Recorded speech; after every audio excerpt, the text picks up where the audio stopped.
So I called Ford and said I need a test vehicle. They said we don't have any. And I said, hey, I'm a very important person. I demand you send a vehicle out here right now or else. So they said, yes, sir, we'll send it right out. Let's see what they sent. Hope it's a truck. F-O-R-D. Yep, it's a Ford. I don't think this is the 2024 model I wanted. Oh, well, look at the bright side. It does have air conditioning.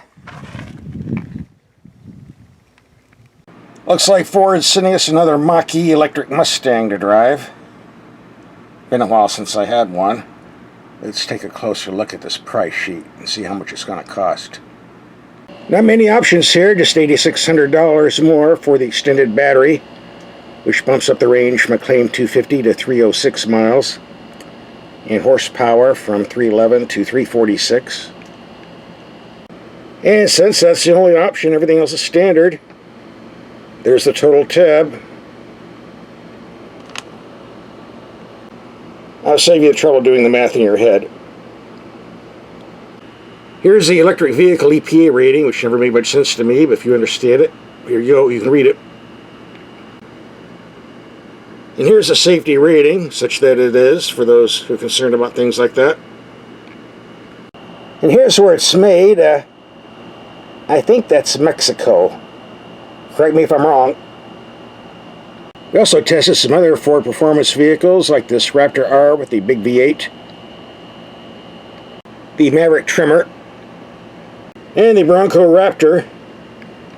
Over 700 vehicles on this channel, so log on and watch. So let's open the magic door and roll this Mustang out and see what it looks like. So here it is, not a bad looking car, nice paint job too. This we got 4 doors, it's a bit on the long side. Nice wheels. And the rear view. Well, the first thing we do when we get a vehicle is to check and see what brand of tires there are, because a lot of manufacturers are putting cheap junkers on. These are Michelin's, that's good, top of the line. Next we want to check and see if there's a spare tire on electric vehicles. There rarely is, and here nope, just a chintzy tire repair kit and the charging cord. Don't get it flat. In all our vehicles, we'll take the headlights out of the dark side of the form, do a night drive. We did a YouTube video on that already. If you didn't see that, we'll have a link for that into this video. If you raise the hood, you won't find an engine, of course. You'll find another trunk. But my advice to you, don't put anything in here unless you want to melt it. Not in the summertime anyway. It gets hot down there. 153 degrees, according to my little temperature gun. Maybe I should stick a turkey in here. Let's go in the cab and take a look. And by the way, this door is electric. So how do you get it if the battery goes dead? I don't know.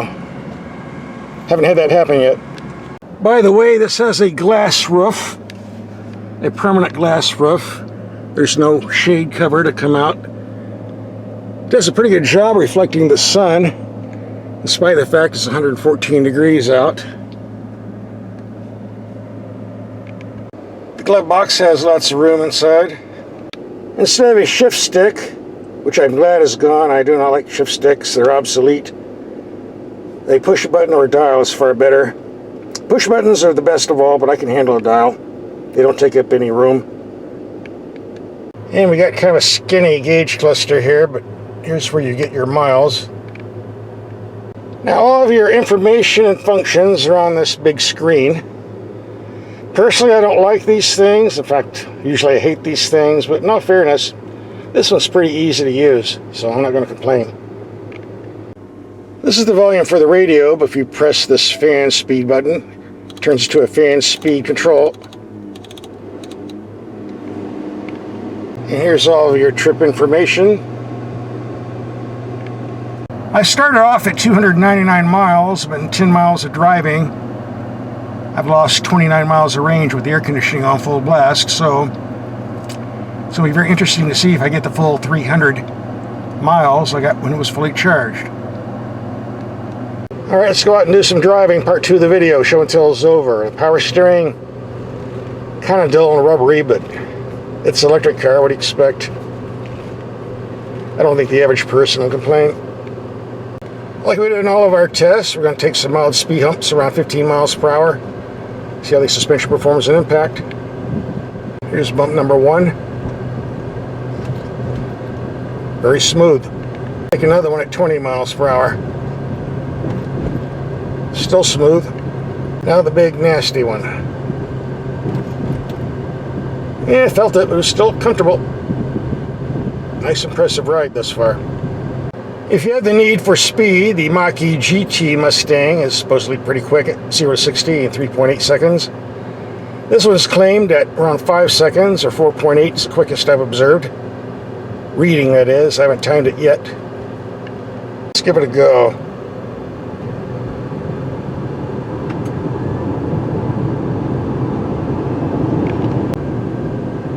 These are pretty strong brakes, by the way. The pedal's kind of odd. It takes some getting used to, though.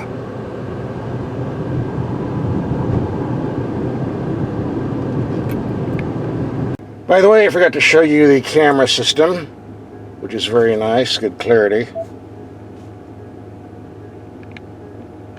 Also a nice menu system to program the car the way you want it. And I'm not sure what this sketch feature's for. I guess playing tic-tac-toe while you're driving. Leave a comment in the comment section.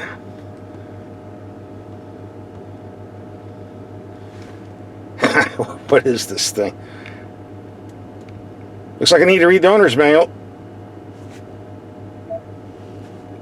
And I didn't find an owner's manual in the glove box, mainly because there's an owner's manual in the program here on the screen.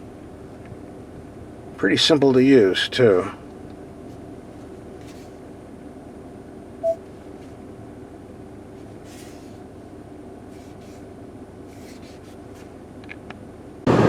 This Mach-E is a smooth highway cruiser, very quiet.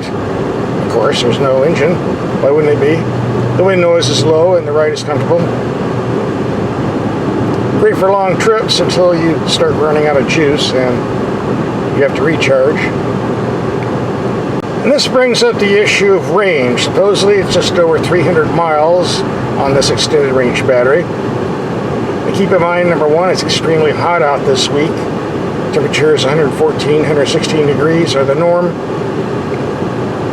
And because of that, I've got the air conditioning running full blast, which I'm told might suck a lot of the juice out of the battery. We're going to find out. So let's look at the numbers. I started with a 300 mile charge. We're down to 91 miles. That means, in theory, I should have 209 miles left on the clock. But instead of 209, we're down to 114. If we look at the computer, it's friendly enough to give us the proper information. Only 53% of the loss is due to driving, 10% loss due to accessories, 3% loss to the extreme temperature, but here's the killer, 34% for climate use, that's the air conditioner. So if you're using air conditioner full blast on a hot day, you're going to lose around 35%. Let's say 1/3 of your range, and that isn't just Ford, it's just about all electric cars in general.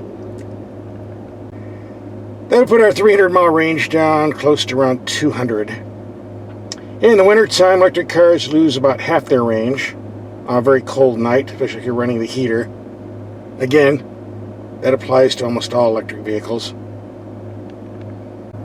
So it's a good thing we got the extended range battery that gives us just over 300 miles on the clock. If we had the standard battery, we'd be more down to 225 or 250 miles. Now the question I'm constantly being asked when I get a Mustang Mach-E, should I get the Mustang or buy a Tesla? Everyone's got an infatuation with Teslas. Well, the Tesla is not really a car, in my opinion. It's more of a play toy. The workmanship of the vehicles leaves something to be desired. The reliability leaves something to be desired. And they're really not a car company. The build quality of this Mustang is far better. As far as reliability goes, well, it's a new vehicle. It's kind of up in the air. But you have like 4,000 Ford dealers that can work on it. For me, if I was getting an electric car, which I am not, I would take the Mustang over a Tesla personally. If I did get the Mustang, I'd get the GT model with some power, because high horsepower is really the only advantage of having an electric car, in my book. Otherwise, I don't see the point in getting one. So if you've been looking at a Mustang Mach-E electric vehicle and you're thinking about buying one, I say go ahead. But if you live somewhere where the weather's extreme, is in extreme heat or extreme cold, you might want to spend the extra dough for the extended range battery. If you haven't seen our night drive and headlight test video, here's a link coming up. Click and watch.